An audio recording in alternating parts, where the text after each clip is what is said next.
The following program is from E, the National Educational Television Network.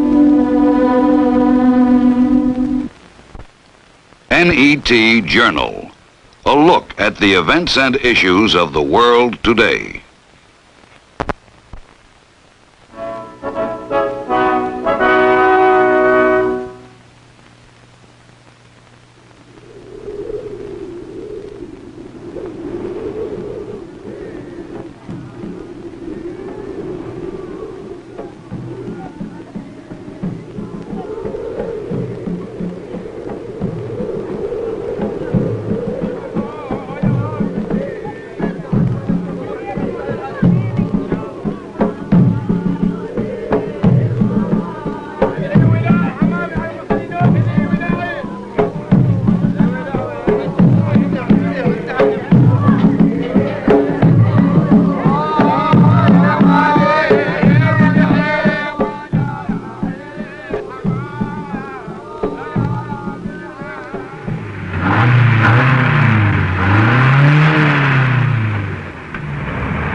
At the wheel of this car is a man torn between two worlds.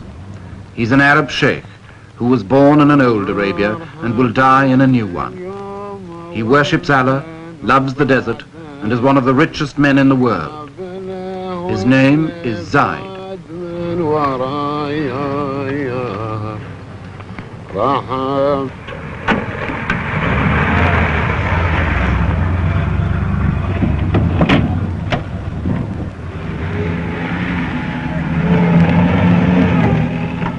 Zid rules a little kingdom in Arabia called Abu Dhabi. 20,000 people in a stretch of sand and salt flats about half the size of Denmark. To the tribesmen who follow him everywhere, he's the undisputed boss. His forefathers ruled the desert from the back of a camel. He rides it in a limousine. But he remains, as they were, the center of tribal life. He's the man you serve, the man you hunt with, and the man you fight for. Above all, he's the man who leads. Wherever Zid goes, his men go too.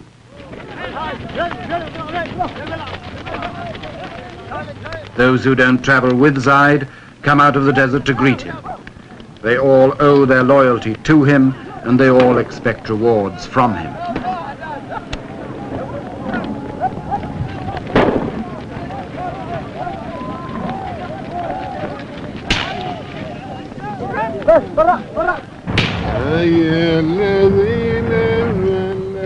Zid's tastes have not been influenced much by his money. He likes the simple life, to drive himself, to go hunting and camping in the desert, to be with his people as a sheikh should be, to follow the ways of the old Arabia.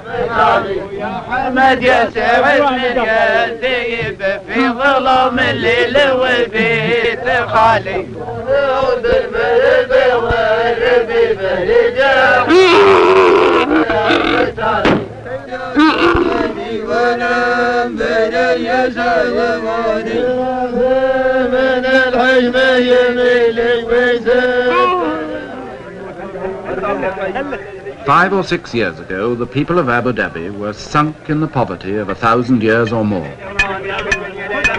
The 20th century had passed them by.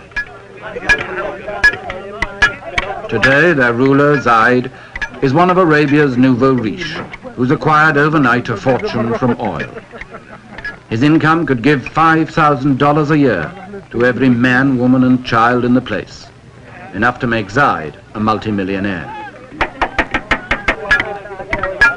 Superficially, the old customs are unchanged. The tent goes up as it always did. The food is prepared as simply as before.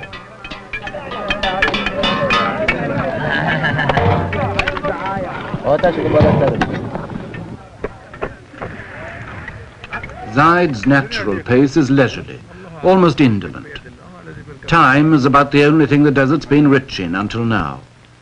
Time for coffee, time for talk, time made into ritual from century to century, from morning till night.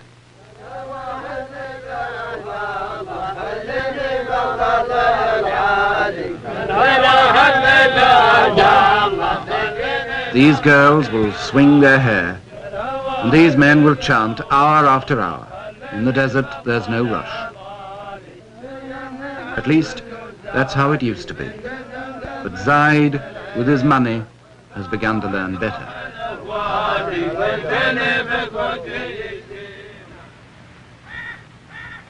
In this palace in Abu Dhabi, Zid had a brother.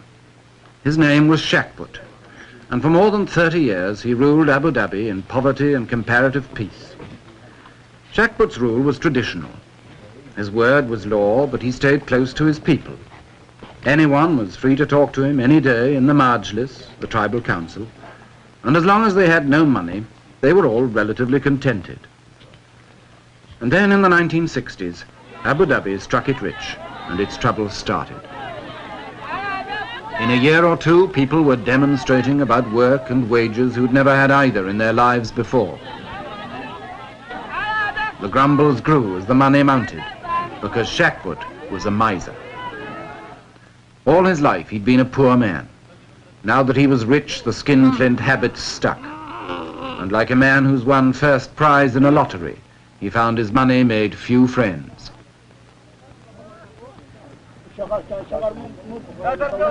People began to say his brother Zid would be a better ruler.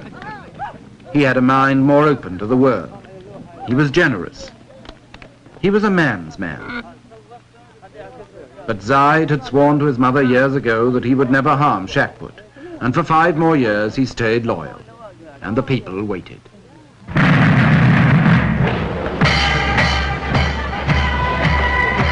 The oil flowed. The money poured in, but Sheikh wouldn't spend it.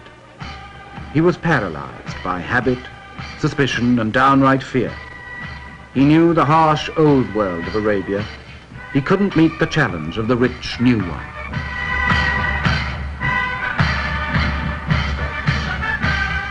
By 1966, just 5 years after oil had first been found in Abu Dhabi, Sheikh's wealth destroyed him.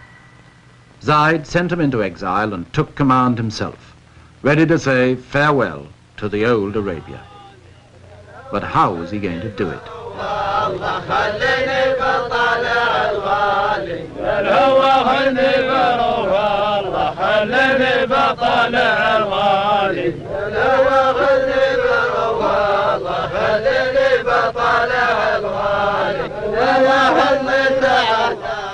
Even with a new ruler, the old life still goes on. A timeless, patient life, dominated by the desert and the unforgiving sun. Arabia is a land of terrible heat and terrible bareness. A tract of desert as big as Western Europe, practically untouched by the world until a few years ago. To anybody who doesn't live there, it seems a land of mystery and romance, full of the exotic promise of the veil. There are still people who think of it as the land of harems and the Arabians. In reality, it's a harsh and lonely place.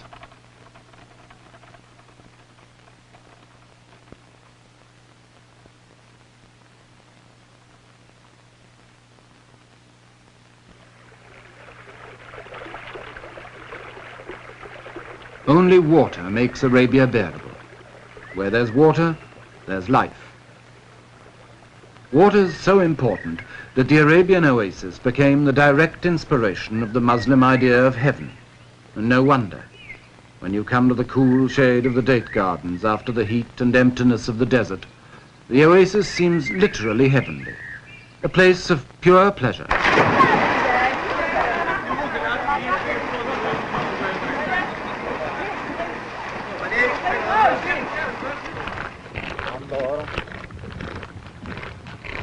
Every well in the desert is like a port. The camel caravans cross the desert like ships cross the sea. There are no frontiers, no fixed territory, no land belonging to anyone. There are just the wandering Bedouin and their camels, as attached to each other as sailors and their ships, bringing their trade to the desert markets.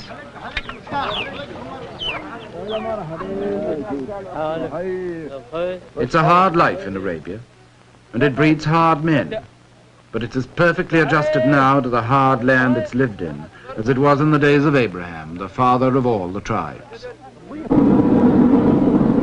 There's still a sort of biblical rhythm about it. If you want to know what the loaves looked like in the Bible parable, here they are, baking in Arabia today just as they did 2,000 years ago on the shores of Galilee. And I don't suppose the fish have changed much either.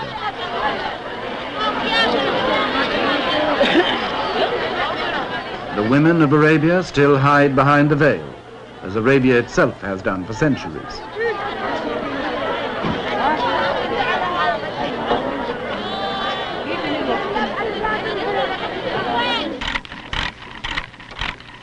Around the coasts, the Arab boats are made today by hand and eye and ancient equipment, much as they were when the spice trade and the slave trade kept them busy from China to the shores of Africa.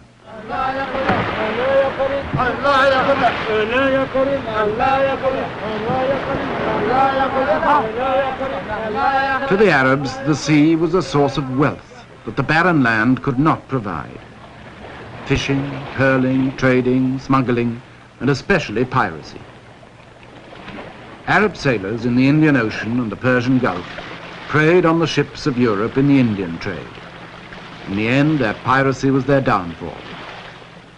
With a few naval sloops and some of the queerest treaties ever devised by man, the British Empire imposed on 2/3 of Arabia's coast the thin red line of peace.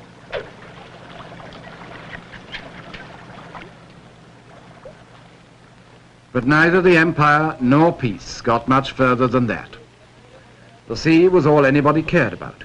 As long as that was safe, the land could rot, and so it did, in neglect and perpetual tribal warfare.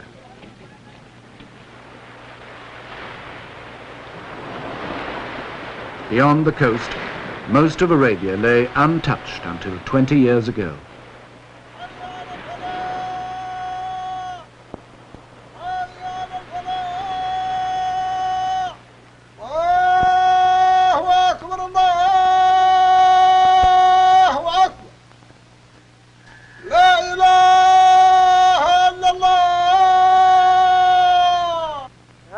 God is great.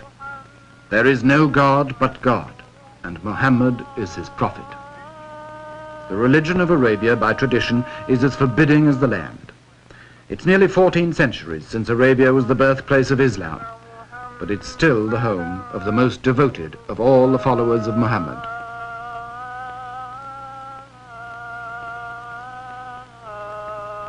Islam means submission to the will of God. In the desert, there isn't much you can do but submit and pray for God's mercy.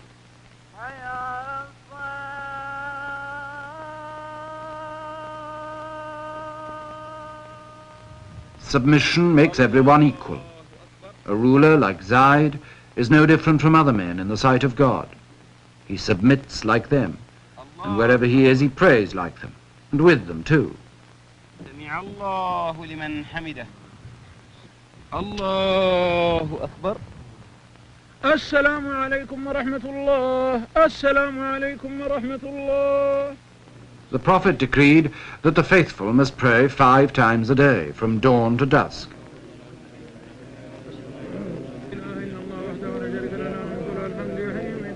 You can pray together or alone, with a priest or without one. But your submission to God is complete. You're his slave. And you can count on your fingers like a rosary in 99 different ways. May God be praised. May God be praised. May God be praised.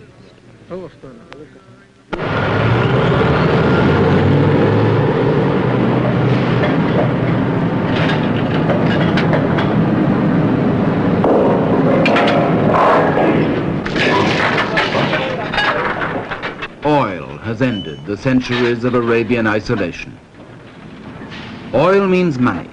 It's worth nearly $6,000 million a year around the Persian Gulf alone. And although most of the Arabian oil fields have been in production less than 20 years, their wealth is cracking the old life of Arabia wide open.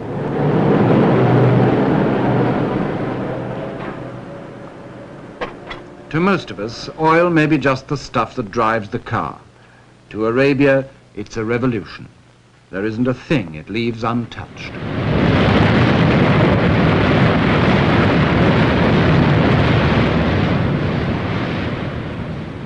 It makes the desert rich. It brings the prospectors and the lawyers and the map makers to divide it.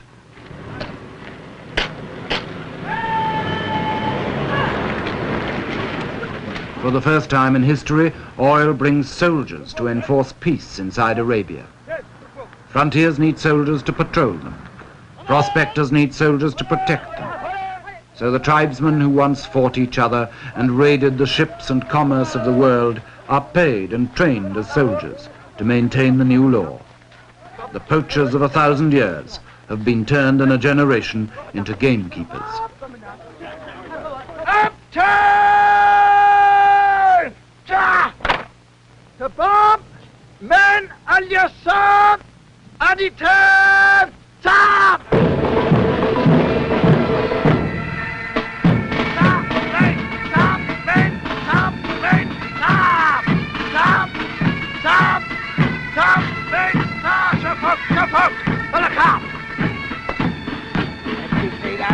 Sida!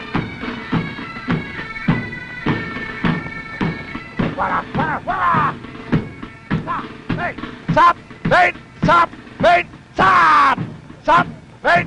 Stop! Wait! Stop!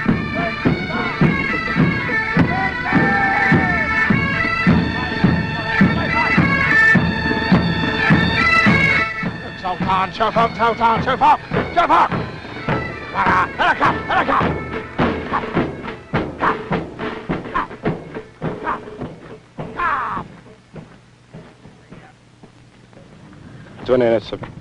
245, sir. 245. Money begins to make its mark everywhere. The sheikh gets millions, the soldier only a scrap, but it buys a new life for both of them. 302, sir. 302. 245. New train work.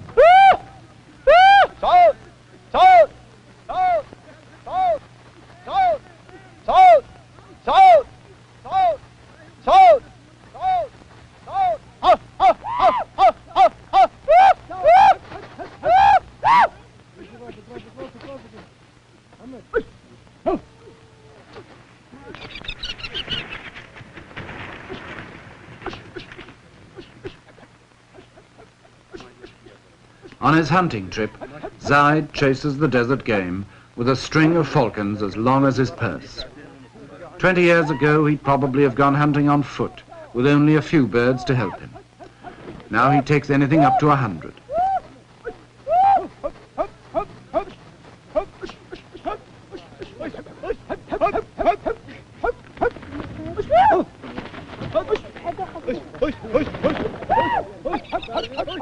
Each of Zid's followers has a falcon to look after. They train them, stroke them, talk to them, practically sleep with them.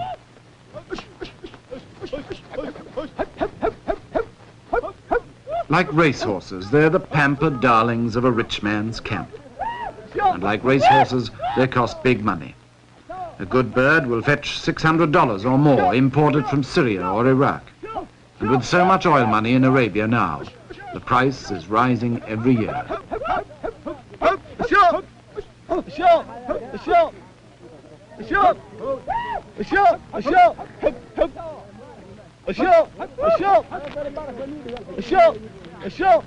Nothing escapes the touch of money.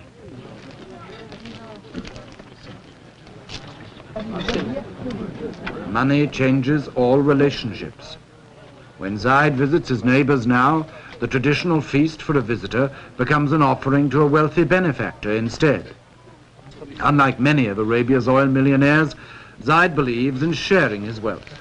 He told me once, the oil business is like a lottery. I might still be poor and my neighbors might be rich, so we ought to help each other. He's already given away millions. Zid's host at this feast was one of his poorest neighbors. But now that Zid has touched his palm with silver, he won't be quite so poor.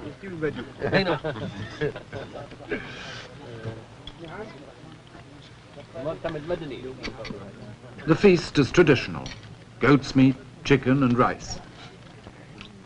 And when the VIPs are finished, the lesser men move in.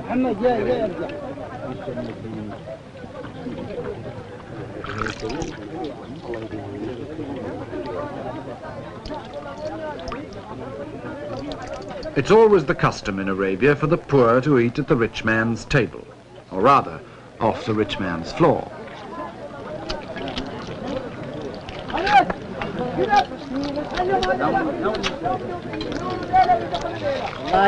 When this lot are finished, there'll still be more to come, in descending order of rank and ascending order of hunger. It's not the most elegant spectacle, and it's not the choicest food, but in a harsh and hungry land, any excuse is welcome for a blowout, especially when it's held for a man with money.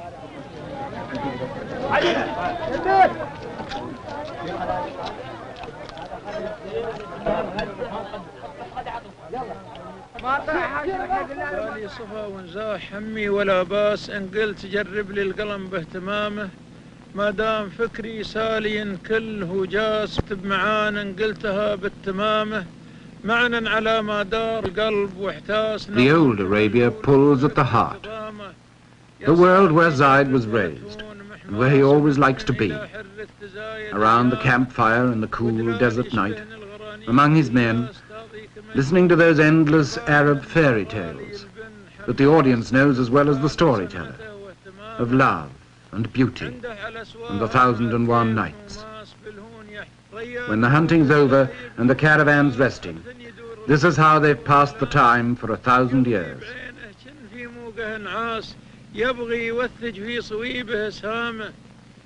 This is the old and sometimes beautiful Arabia, where time is endless and patience more so.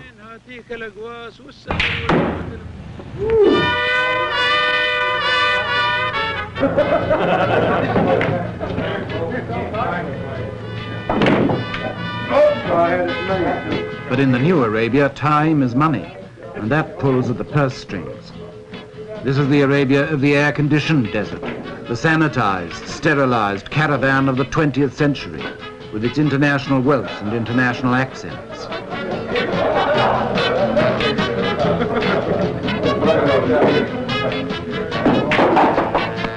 You can't play pool, let's play darts. I can play darts.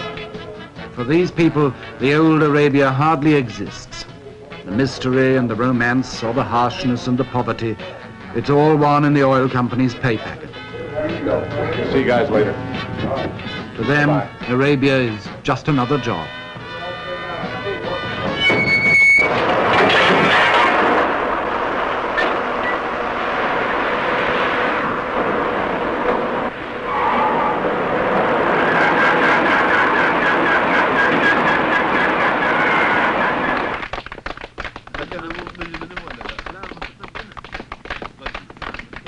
The fairy tale is over, and everyone now will live happily ever after in the dream world of the Arabian Nights.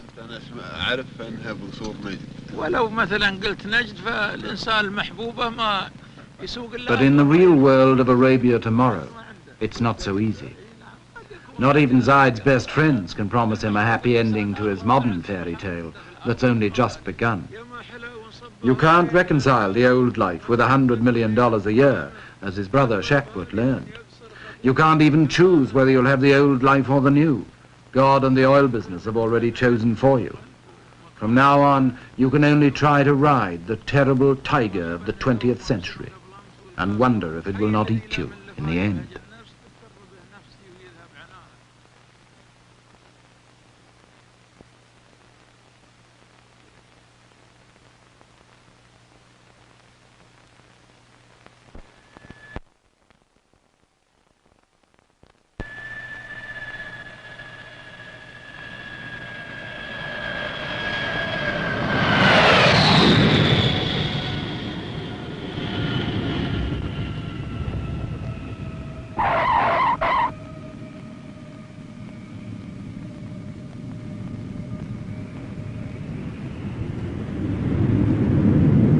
By the international jets and the local runabouts, the vultures of world commerce descend on Zid's little kingdom. They're perfectly decent vultures, just bankers and businessmen doing their job. $100 million a year is a nice piece of export market to get your hands on, especially when the place so obviously needs your help.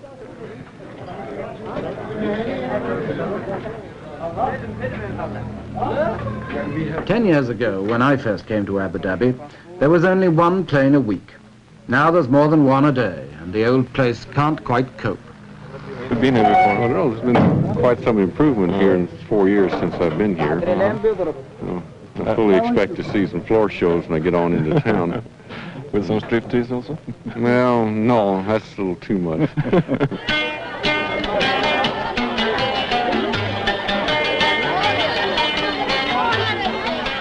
In Abu Dhabi town, at first sight, there isn't much sign of change.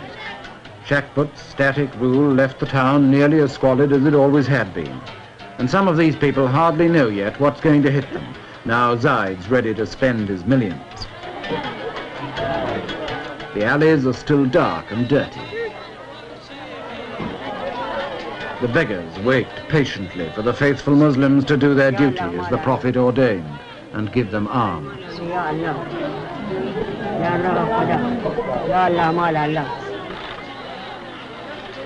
This is what Arabs call the souk, the bazaar or marketplace. And in Abu Dhabi, it's Bond Street and Fifth Avenue and the neighborhood supermarket all rolled into one.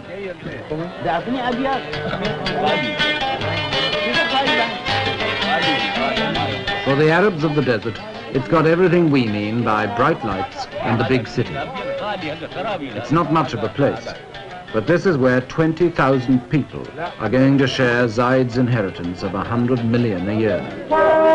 Some of them have got a share in it already. They've bought big cars to go bumping over the unmade tracks. Big lorries to cash in on the building boom.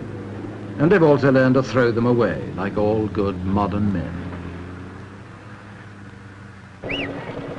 There are 4- and 5-floor office blocks instead of shanties, and concrete instead of mud. The modern world, our world, is taking over. I remember, for instance, not long ago, when there wasn't a single bank in Abu Dhabi. Now, these buildings are all banks. Money in the bank means money to buy with, and the beach at Abu Dhabi is piled with purchases.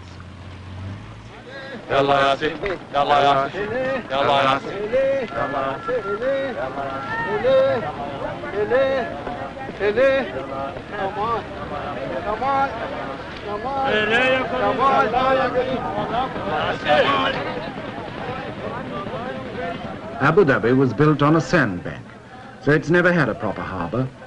But that didn't matter much when there was nothing but a few dates to ship out and a few tins to ship in.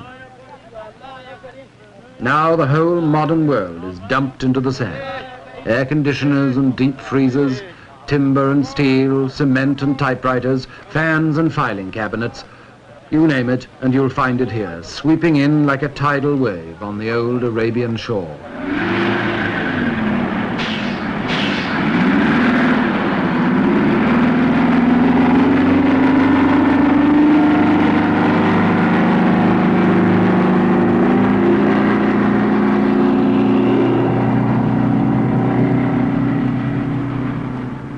We call these construction machines. They're also weapons of destruction. They can rip up an old road or knock down an old house even faster than they can build new ones. And in Arabia now they can and do tear an old way of life to shreds before a new one is properly begun. Not that many Arabs object. In fact, most of them are only too glad to help with the destruction of their old way of life. They can see the vision of a better life in a bulldozer, and they want a piece of it.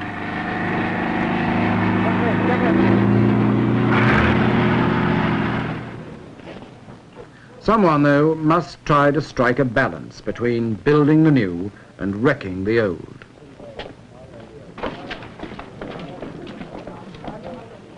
That someone is the ruler, Zid.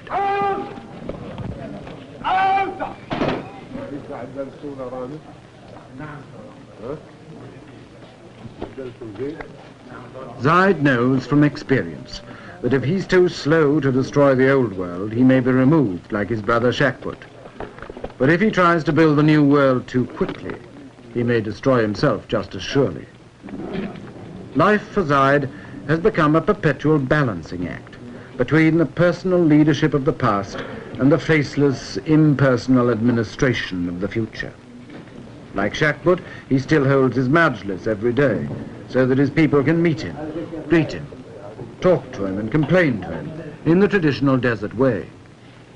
The ritual is unchanged. The coffee is served. Time, motion and people seem as leisurely as ever. But behind the appearance of tradition, the revolution is creeping in. The majlis doesn't last all morning anymore. Zid can only give his people an hour of his time. And even that's interrupted by the demands of the modern world.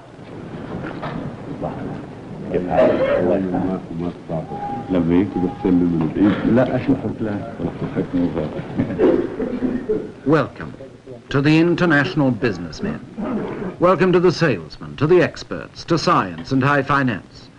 Maybe welcome to the con men too, until Zid learns to pick them from the rest.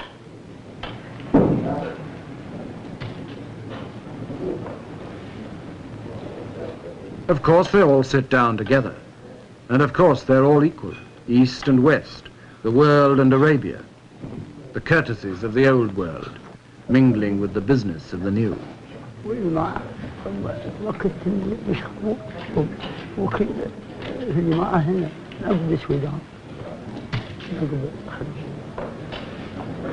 But it's the newcomers in business suits who get the places of honor at Zid's side. And not just because Arab hospitality demands they should be favored. They're there because they represent power. The power to provide the people of Abu Dhabi with anything Zid can now afford to buy. Still the ritual goes on, balancing the new with the old. The first thing a visitor must do in Arabia is to learn patience. You can sit for hours in places like this and never do anything but ask after each other's health. All in good time and all by the will of God. Never do today what you can put off till tomorrow. Never act if you can talk instead. The tribesman with a problem comes to Zid to sort it out. And everybody else must wait. Patience and still more patience. But now there's $100 million of good hard cash burning a hole in patience every year. That's business that won't wait. It may be the will of God that's given it to Abu Dhabi, but it's the will of man, and especially the will of Zid, that has to decide what to do with it now.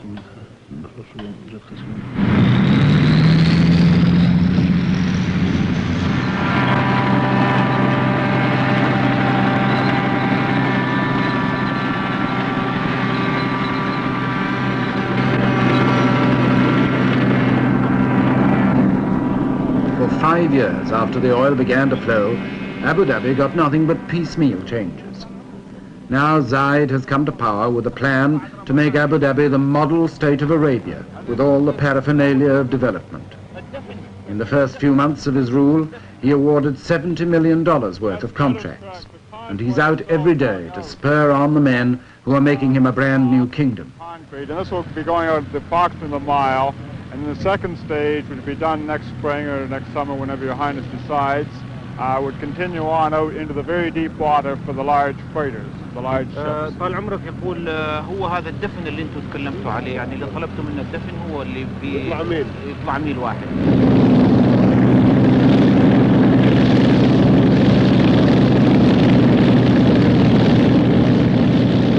The machines that come ashore on the beach are pounding the desert into new shapes.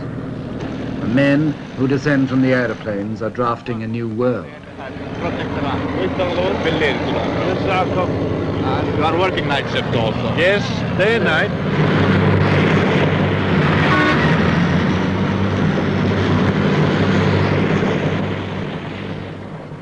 It's a world where time and opportunity have changed places. Yesterday, time seemed endless and the opportunities few. Today, time is short, and the opportunities are infinite. Going out for approximately a mile, which we had discussed with you in your office when Mr. Griesbach, our design engineer, was here a month ago. Zid told me once he didn't know what would happen in 10 years' time, but he felt he must give everything to his people now because they'd had nothing for so long. Schools and hospitals, wells and houses, an artificial deep water harbour to replace the Abu Dhabi beach, a 4-lane highway and a water pipeline across the desert, an airport with a runway longer than London's.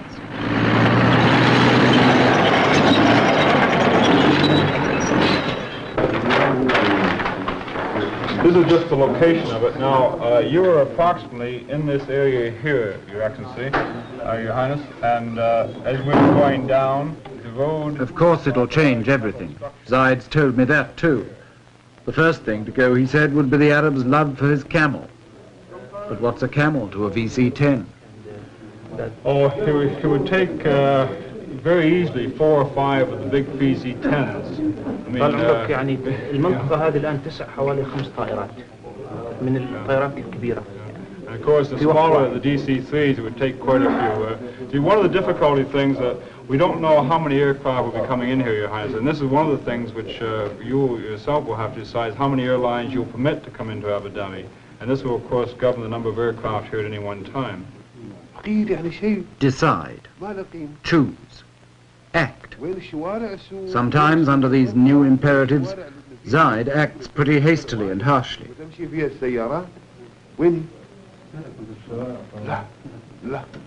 He dismissed this plan for a new souk in Abu Dhabi with scarcely a moment's thought. Small scale model, yes, oh yes. We'd have to show detailed plans. Yes, bigger. استوي هذا على حسب رضاكم اللي ما فيش اسمه. لا لا لا لا لا لا لا أنا مو براضي عن هذا ولا. No, no, no, never, never, never. Take it away and start again. So 2 months' work is demolished in a moment. He who pays the piper calls the tune.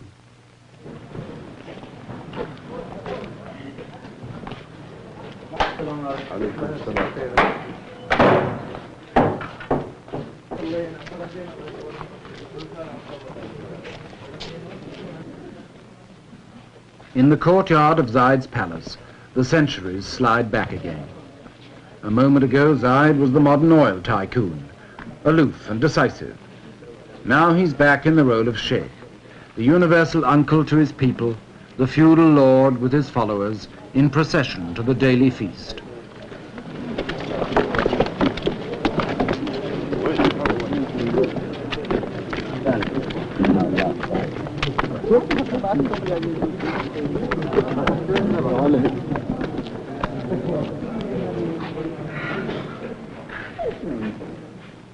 To the tribesmen of the desert, used to bread and dates in the sand, Zid's table is a revelation. It's loaded with more food than many of them have ever seen, and it really is a table, and not just the floor.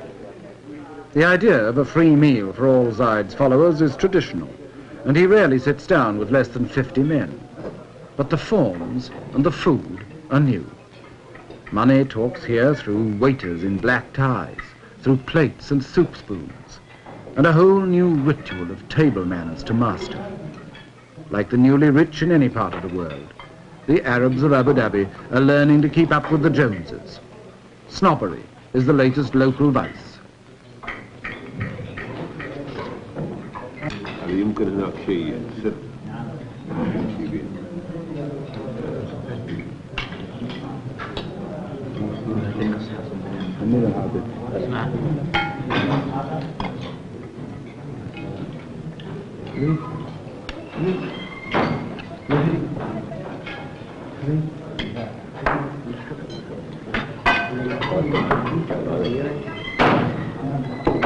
These are our rulers. These are our rulers. Good.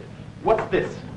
That's the door. Yes, say, that's the door. That's the door. What's that? That's the ceiling. And what's this? This is the... While the fathers learn new manners, a few of their sons learn new tongues. That's the ceiling. Foreign languages and foreign teachers bring foreign ideas. That's the ceiling. Yes. That's the ceiling. Yes. This is the floor. Good. Here's a pencil. Good. Here's a ruler.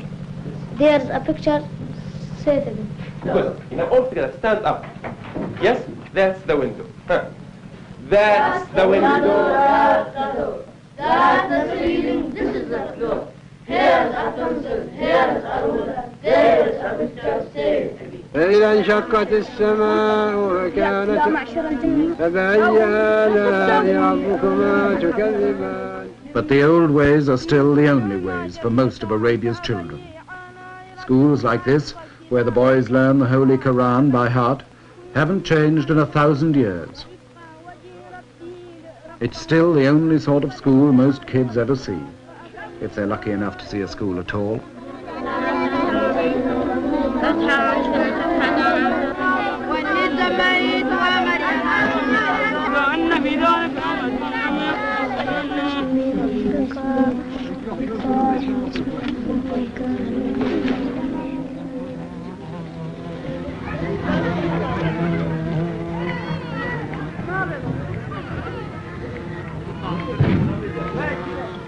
The romance of the old Arabia was always a bit of an illusion.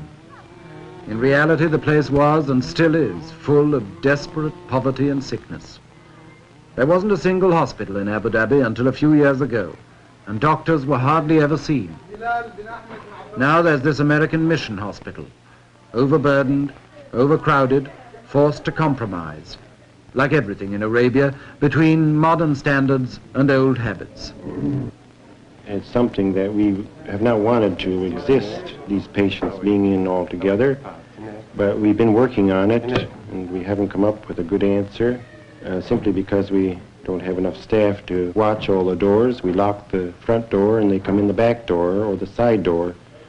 So we have gotten sort of used to it over the years, so that now we don't mind it much. When they're all in there together, it's their hard luck if they can't have the privacy of a personal examination with the doctor. The little children often have diarrheas or fever, colds and sores and abscesses and such to take care of. And then the local Arabs seem to have their share of accidents, falling out of a palm tree or off of a camel. And they seem to be sort of dangerous. They may fracture a limb or break a hip. And most all of the people are suffering from eye ailments of one sort or another, from the youngest child to the oldest man, with the ailment of trachoma, which is about 99% prevalent here. Many of them are suffering from tuberculosis. More and more we are detecting this disease as we go on with X-ray.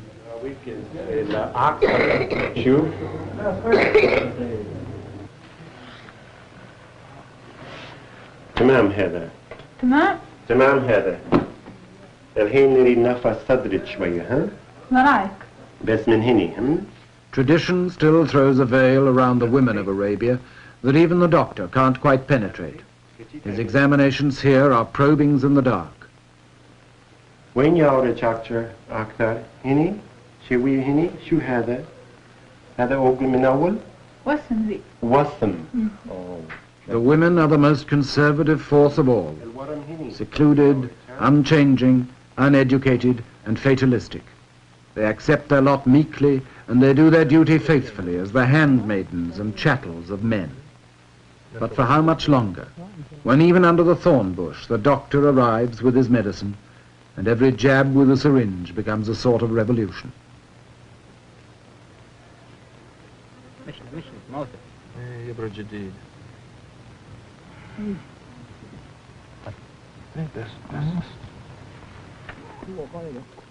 Some of it may be still a bit like faith healing. No doctor's skill could have cured this man's tuberculosis. The most that medicine could do was to give him a sort of comfort on the way to death.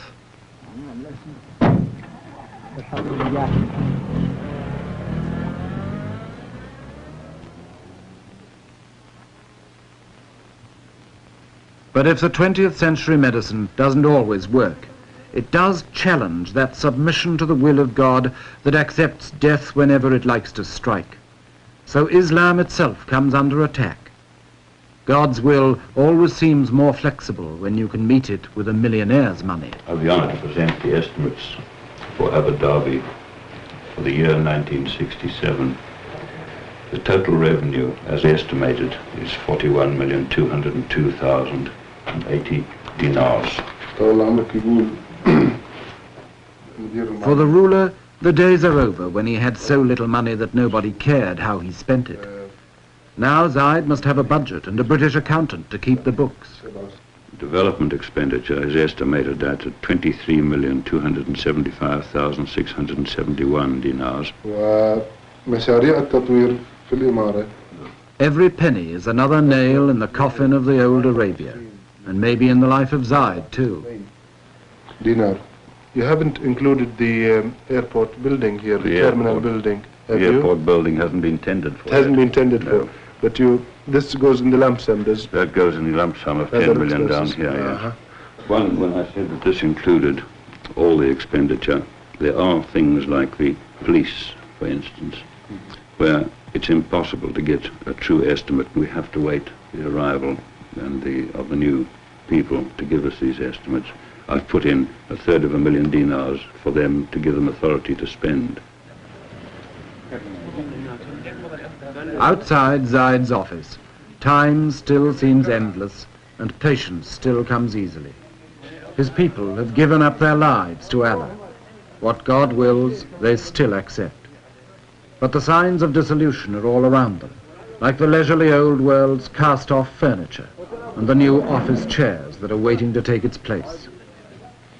As the offices grow, the people seem to shrink. When Zid was simply the leader of a tribe, these men could meet him every day. Now he's the administrator of a modern state. He's forced to shut them out of his life. They can only wait while the world moves in a business suit.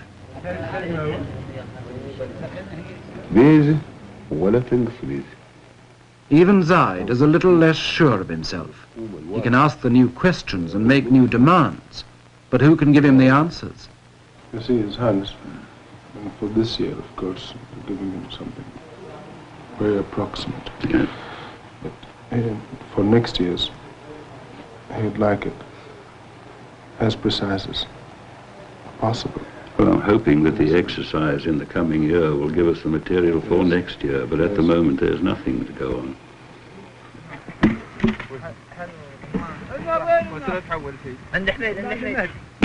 From their uncertainty about the new way of life, Zid and his men go back to the desert as often as they can. The desert is still home, the place they knew before they were rich, and the only place they will really know until the day they die. In the desert for a day or a week or a month, they can go back to their old and simpler ways, to a genuine sense of comradeship that the modern world leaves no time for. There are no budgets and civil servants here, no plans, no figures, no complications, no closed office doors. نحن ناوي بنسيلكم قلنا الشيوخ قيلوا والشيوخ ما عندهم دله ونحب نسوي لهم الكهوة. There's the sky, the heat, the emptiness, and the infinity of time that they've always understood. Out here, they can all be sure of themselves again. They can relax and be men again. Or perhaps, being only men, they can just be boys.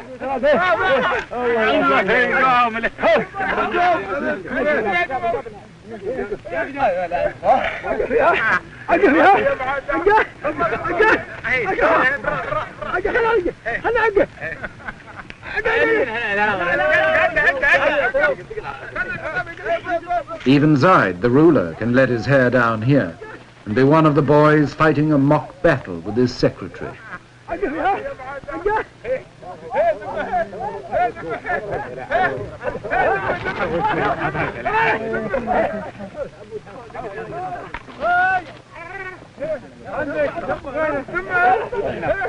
On trips like this, the desert is an escape, a recovery of innocence, a return to Eden.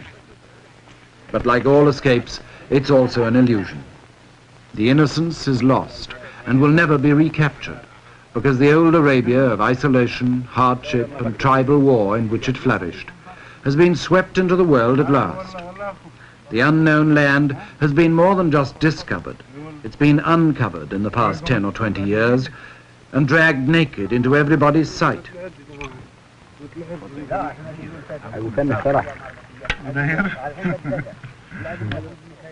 Of course, this doesn't mean that the old Arabia has disappeared in the space of the last few years. It's still a hard land that breeds a hard people. Tough individuals like Zid and his men, and some of them still fighting a rearguard action against the assaults of the modern world. All the same, in the end, the 20th century brooks no defaulters. Here in Arabia, one of the last of the lonely lands is surrendering its old independence. From now on, its people will have to face, like the rest of us, the infinite hopes, possibilities, and disillusionments of the modern, universal world.